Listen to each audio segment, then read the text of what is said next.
皆さんこんにちは。今日も一日お疲れ様です。東京はすっかり梅雨が明けて夏の空になりましたね。セミたちも今年も始まりましたよと言わんばかりに元気よく鳴いてます。その声を聞いてるだけで麦茶を冷やさなきゃとか日傘を出さなくちゃとか暮らしの方が季節に合わせて少しずつ模様替えを始めます。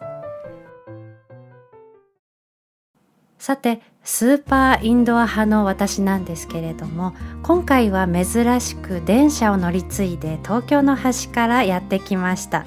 向かった先はこちら、下北沢です。久しぶりに降り立った下北沢は、あれ、ここは本当に下北沢かと思ってしまうくらいおしゃれな街になっていました。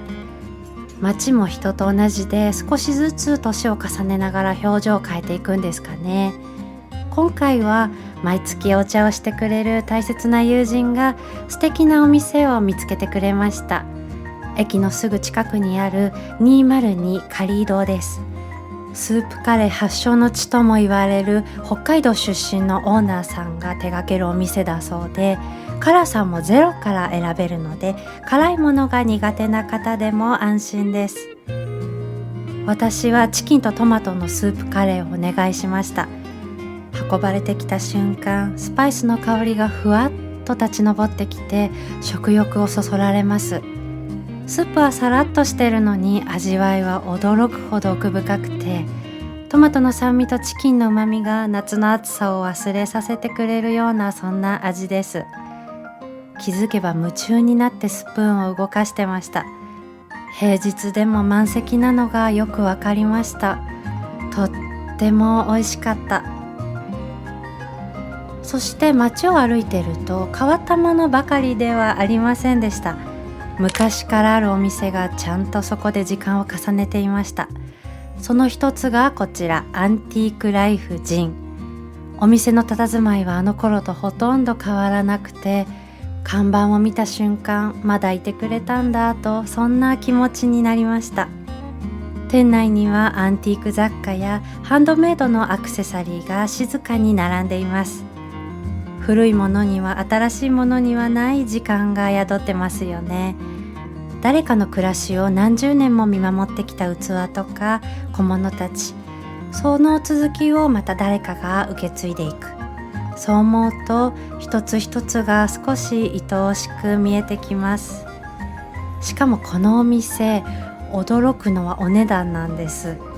どれも手に取りやすくて、この値段でいいんですかと思ってしまうものばかり。このキャンドルスタンドもやっぱり買えばよかったな。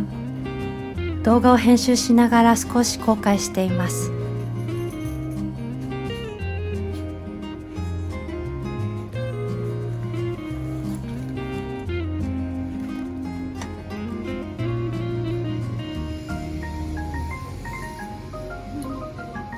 安い。かわいい。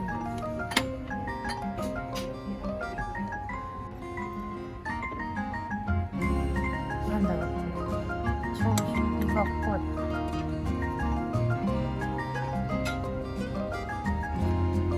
このそばチョコも330円。今見てもやっぱりお買い得だった気がします。それから街を歩いて感じたのは、外国から来られた方がとても増えたことですかね。お店に並ぶ雑貨も少しずつ表情を変えていて、昔の下北沢とはまた違う景色になってました。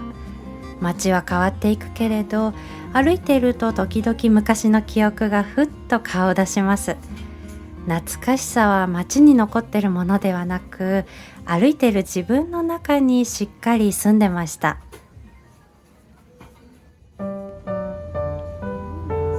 そして今回の目的地がこちらです。下北沢駅からテクテクと歩いて世田谷代田方面へ。白ひげのシュークリーム工房。こちらはスタジオジブリ宮崎駿監督の弟さんの奥様が営まれている世界で唯一のジブリ公認の洋菓子店だそうです。お店の看板見ただけで思わず足が止まります。どことなくジブリを思わせるフォント。主張しすぎないのに一目でここだとわかる佇まいです。それでは入ってみましょう。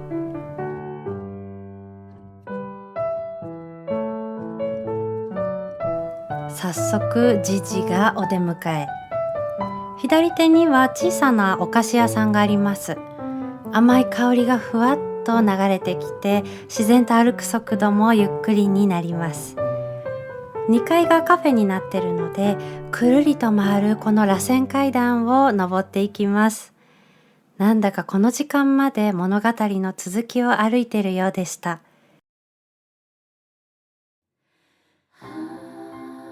そしてお目当てのトトロのシュークリームです。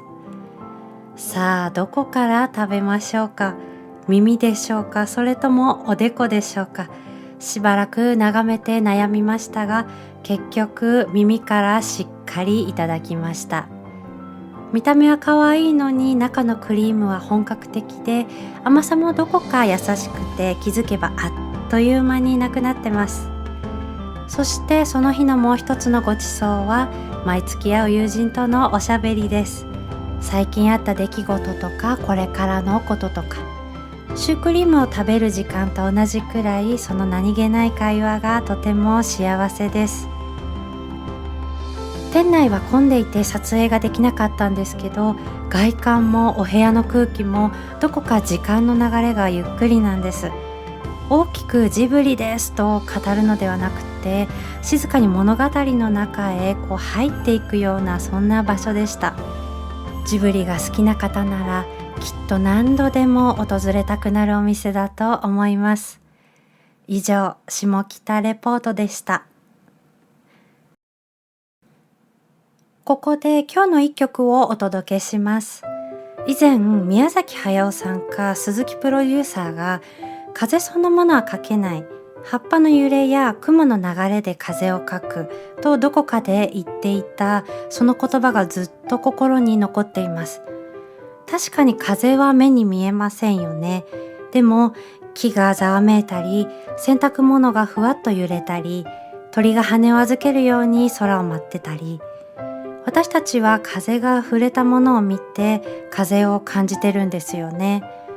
では音楽ならどうでしょうか。音だけで風を描くとしたら、どんな景色になるんでしょうか。そんなことを考えながらこの曲を書いています。大きな空を鳥が翼を広げて静かに滑空していく、そんな景色を思い浮かべながら書いた一曲です。それでは本日の音楽スケッチ、どうぞお聴きください。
下北沢の雑貨屋さんでちゃっかり連れて帰ってきたのがこちらです。この水色のバイク、棚に並んでいるのを見つけた瞬間、目が合ってしまいました。これは連れて帰ることになるなと、そんな予感がしたんです。ここの色を見ると20代の頃に乗っていたスクーターを思い出します。風を切って走るたび東京の景色が少しずつ広がっていくのが嬉しかったことを覚えています。でも東京は車も人も本当に多くて、だんだんと怖さの方が大きくなってしまい、気づけば乗らなくなりましたね。今ではこうして小さな置物になって帰ってきましたが、あの頃の風まで一緒に連れて帰ってきたような気がします。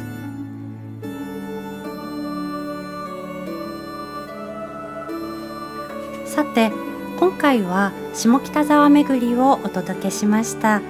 街を歩いてると昔の自分と今の自分が交差点ですれ違ったような、そんな一日でしたね。青春を置いてきた街は随分景色を変えていましたけど、思い出は街のどこかに残るものではなくって、案外自分の中に静かに住み続けているものなのかもしれませんね。また季節が変わった頃にふらりと歩いてみたくなりました。その時はどんな景色に出会えるんでしょうか。それもまた楽しみにしながら、次回もまた猫と糸と音楽と、そして時々寄り道をしながら、このチャンネルでお会いしましょう。音楽作家のまりえでした。それではまた。